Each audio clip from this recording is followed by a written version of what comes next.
Mick Thomson plays some of the most aggressive, high-gain riffs in metal history. But his secret to clarity? It isn't just massive amplifiers. No, it's actually a hidden component soldered directly to his volume knob. Today on The Explainer, we're going to decode the Slipknot volume architecture.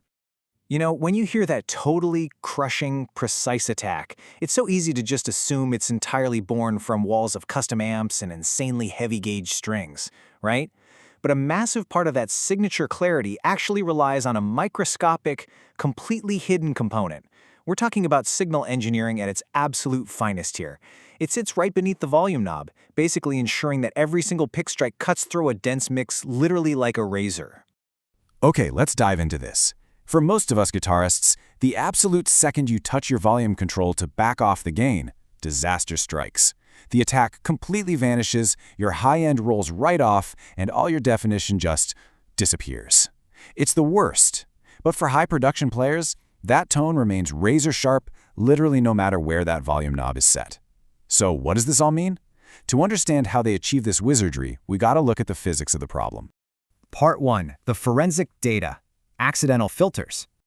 So, here's the deal. When you roll back a standard volume potentiometer, you aren't just lowering the signal level, you are actually creating an accidental low-pass filter. Yeah, as resistance increases, high frequencies are essentially trapped and sent straight to the ground, turning your sharp metal tone into fluffy mud.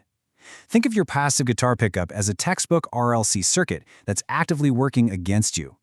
When that volume pot gets dialed back, it's honestly just like the cutoff of a synthesizer's low-pass filter being slowly pulled down. And this brilliantly illustrates the real culprit. It's not just the pot, it's your cable capacitance. Every single meter of your guitar cable naturally holds about 70 to 100 picofarads of capacitance. So as you add resistance by turning the volume down, this cable starts acting like a massive vacuum for your highs. If you're running a 30-foot stage cable, the devastation to your high end is massive compared to just using a 10-foot practice cable in your bedroom. Let's look at the raw data for a second, just to put that into perspective. Say you have a standard 500K humbucker volume pot, and you roll it halfway down. Boom, you've just introduced 250K of series resistance.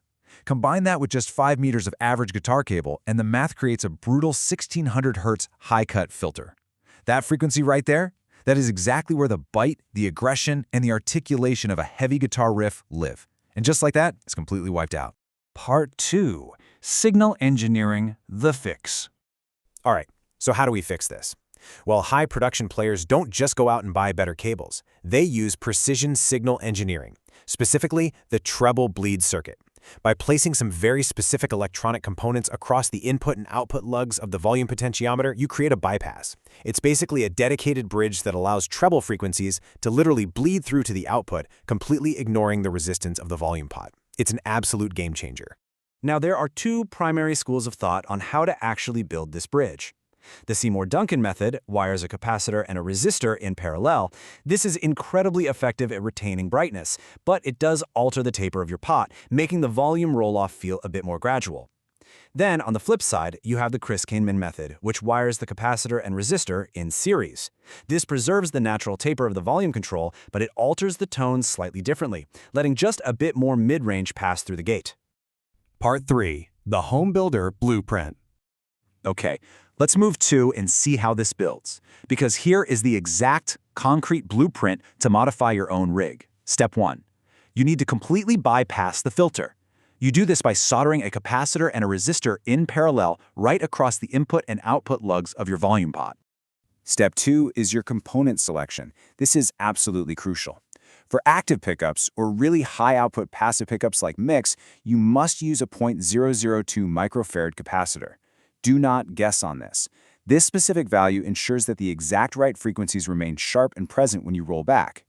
But here's the catch. A capacitor running solo can make your tone feel a little brittle and overly harsh as you turn down. So to control it, this capacitor must be paired specifically with a 100 kiloohm resistor. Think of the resistor as a speed limit. It strictly controls exactly how gradually those high frequencies drop off, preventing your sound from ever becoming tinny or thin. Now, what's really interesting about this data is what happens when you compare these values against the industry standards. Like Duncan uses a 1 nanofarad cap, Kahneman uses 1.2, Fralin pushes way up to 2.5. But the Mick Thomson style setup, It relies on that heavy 0.002 microfarad capacitor paired with a 100K ohm resistor in parallel. It is a highly specific, calculated move engineered entirely for massive, overwound, high-output pickups to maintain an aggressively tight sonic profile. And that brings us to step 3. This whole RC network acts as a high-frequency gate. It basically allows your treble to bleed right through, while the lower frequencies decrease smoothly. So your tone doesn't actually degrade, it simply attenuates, maintaining a completely flat, entirely predictable frequency response.